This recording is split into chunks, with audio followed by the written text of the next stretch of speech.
గిట్టుబాటు ధర 3,000 రూపాయల ప్రకారం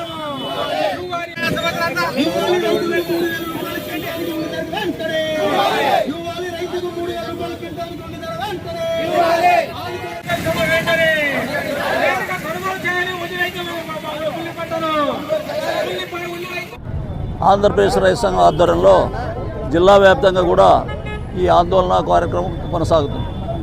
ముఖ్యంగా ఈరోజు మరి రైతుల కోరికల దినం ఏమనంటే జాతీయ స్థాయిలో ఆల్ ఇండియా కిసాన్ సభ ఈరోజు సెప్టెంబర్ 1వ తేదీ డిమాండ్స్ డే, రైతుల డిమాండ్స్ డేని ఏర్పాటు చేయడం జరిగింది. మరి దేశవ్యాప్తంగా కూడా రైతులు ఉన్న దగ్గర అంతా కూడా ఆంధ్ర రైతు సంఘం జెండాలు, ఆల్ ఇండియా కిసాన్ సభ జెండాలు కూడా ఎగరేస్తున్నారు. ఏమడుగుతున్నారు? కనీసం మద్దతు ధర ఇవ్వాలని చెప్పి అడుగుతున్నాం. ఈరోజు ఉల్లికి సంబంధించి చూస్తే నేరుగా రాష్ట్ర ముఖ్యమంత్రి చంద్రబాబు నాయుడు గారు 1,200 రూపాయలు క్వింటాల్కి ఇచ్చి కొనుగోలు చేయమని చెప్తున్నారు.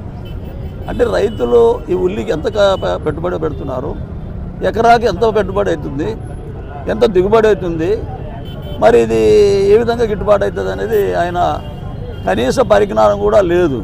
ఆయనకి లేదు. వ్యవసాయ శాఖ మంత్రి ఉన్న అచ్చెన్నాయుడు ఆయనకు కూడా ఈ ఉల్లి రైతులకు సంబంధించి అసలు రైతులకు సంబంధించి వాళ్ళకి ఏం పరిజ్ఞానం లేదని చెప్పి ఈ సందర్భంగా మేము భావిస్తున్నాం. ఎందుకనంటే ఉల్లి ఎకరాలు కనీసం అంటే 50,000 రూపాయలు పెట్టుబడి పెట్టాలి. మరి దీన్ని బట్టి చూస్తే 3,000 రూపాయలన్న కనీస ధర ఉంటే మరి ఆ మద్దతు ధర వాళ్ళ ఖర్చులన్నీ పోయి ఏదో 4 డబ్బులు మిగులుతాయి. అట్లా కాకుండా ఇప్పుడు అంతా అప్పుల పాలు అవుతున్నారు. ఈరోజు కోరికల దినం సందర్భంగా మేము రాష్ట్ర కేంద్ర ప్రభుత్వాల దృష్టికి తీసుకొస్తున్నాం.